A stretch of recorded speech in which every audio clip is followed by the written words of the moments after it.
వారం రోజులు సముద్రంలో వేటకని వెళ్ళిన బోటు 2 రోజులకే తిరిగి వచ్చేసింది అన్నాయి. బోటు వెళ్ళడానికి ఎంత ఖర్చు అయింది, తిరిగి వచ్చేసరికి ఎంత ఆదాయం వచ్చిందో ఈ వీడియోలో చూద్దాం అన్నాయి. బోటును పంపించేటప్పుడు వాతావరణం బాగానే ఉందని చెప్పి పంపించారు.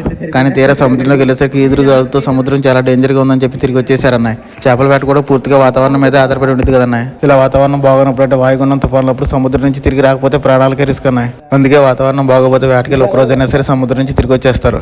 అలా కాదు వేటకు వచ్చాం కదా ఒక రోజైనా వేట చేసుకుని వెళ్దాం అని చెప్పి ఆలోచించుకున్నారనుకుని అన్నాయి. బోట్ కన్నా డ్యామేజ్ అయ్యే అవకాశం ఉంది, వల్లన్నా కొట్టుకుపోయే అవకాశం ఉంది, లేకపోతే మనుషులు ప్రాణాల కన్నా రిస్క్ అన్నాయి. సముద్రంలో వాతావరణం ఇప్పుడు ఎలా ఉండితే చెప్పలేం కదన్నాయి. అందుకే వేటకెళ్ళిన వాళ్ళు తిరిగి వచ్చే వరకు ఇంటికాడ వాళ్ళు ఎదురు చూస్తూ ఉంటారు. ఇప్పుడు వారం రోజులు వేటకని వెళ్ళి 2 రోజులకే తిరిగి వచ్చేస్తే లాభం వచ్చిందో నష్టం వచ్చిందో చూద్దాం అన్నాయి. ఇప్పుడు వేటకు వెళ్ళిన బోటు మీడియం సైజ్ బోట్ అన్నాయి. అంటే ఒక వారం రోజుల వరకు వేట చేయొచ్చు దీని మీద.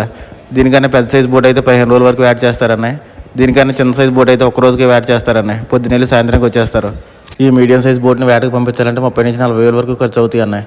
అదే పెద్ద సైజ్ బోట్ పంపించాలంటే ₹1,00,000 పైన అవుతాయి. ఈ 30-40 వేలు ఖర్చు ఎలా అయిద్దండి అన్నాయి. బోట్లో ఆయిల్కి, ఐస్కి, వేటకు వెళ్ళిన వాళ్ళు తింటకి కావాల్సిన సామాన్లకి. ఒకసారి బోట్ సముద్రంలో వేటకు వెళ్ళిందంటే అది 1 రోజన్నా ఉన్నాయి, వారం రోజులన్నా ఉన్నాయి. ఐస్, ఆయిల్ 2 అయిపోతాయి అన్నాయి. వేటకు వెళ్ళి వచ్చిన తర్వాత బోట్లో మిగిలివి ఏమైనా ఉన్నాయంటే అవి వీళ్ళు తింటాకి తీసుకెళ్ళిన సామాన్లు అన్నాయి. ఇంకేం మిగలవు. ఇలా ఒకసారి వేటకు వెళ్ళి వచ్చిన తర్వాత మళ్ళీ తిరిగి పంపించాలంటే మళ్ళీ మొదలైనన్నాయి 30-40 వేలు ఖర్చు పెట్టాల్సిందే.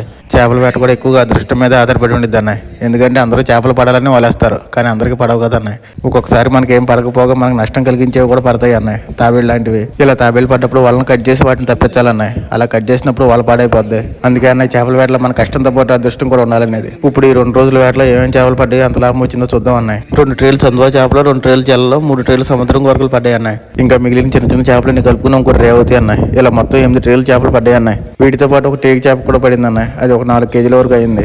ఈ 8 ట్రేల చేపలు ఎక్కువ రేటు గలవి చందువా చేపలేనన్నాయి. మిగిలినవన్నీ తక్కువ రేటే ఉంటాయి. ఈ 8 ట్రేల చేపలు ఆ టేక్ చేప అమ్మితే మొత్తం 37 వేలు వచ్చినాయి అన్నాయి. అంటే ఖర్చుల వరకే వచ్చినట్టు అన్నాయి.